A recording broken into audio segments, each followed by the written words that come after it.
Every morning in Leicester, commuters pulled into a municipal car park and walked across the painted asphalt without a second thought. They were walking directly over the grave of an English king.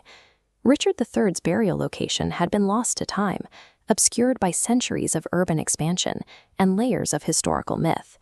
Rescuing him from obscurity required tearing up the physical concrete and challenging the accepted historical narrative.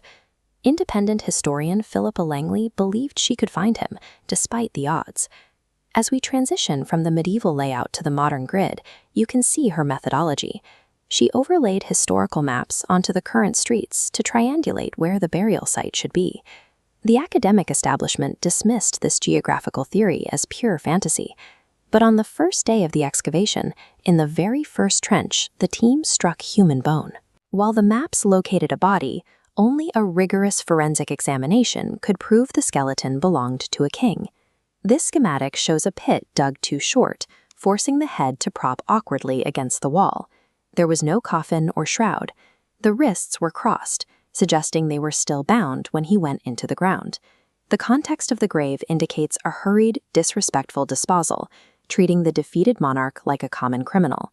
This view of the skull shows two separate, massive wounds, either of which would have been fatal. This dual trauma confirms he was struck down after losing his helmet in the chaos of battle. The team then turned to the spine to address 400 years of Shakespearean propaganda. The bones prove he did not have a withered arm, and he was not a traditional hunchback. This illustration contrasts a straight vertical axis with the lateral curvature found in the skeleton. Richard suffered from severe scoliosis. He lived in constant, agonizing pain, yet managed to wear heavy plate armor into the center of a medieval battle. He was a warrior who fought through that pain to reach his rival, Henry Tudor, before he was finally dragged down. While the physical evidence was compelling, the case required modern genetic verification to be certain. Scientists took a DNA sample from a Canadian furniture maker in London, whose family history suggested a connection. This family tree charts 17 unbroken generations of mothers and daughters.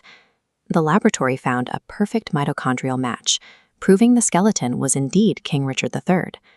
The identity of the skeleton was no longer a matter of historical debate, but of scientific record. As a final step, researchers ran a DNA test on the paternal line as a formality. The results showed a total mismatch. Somewhere across 19 generations of royal fathers and sons, at least one person was not who the family tree claimed they were. This means the officially recorded history of the English royal bloodline contains a significant discrepancy.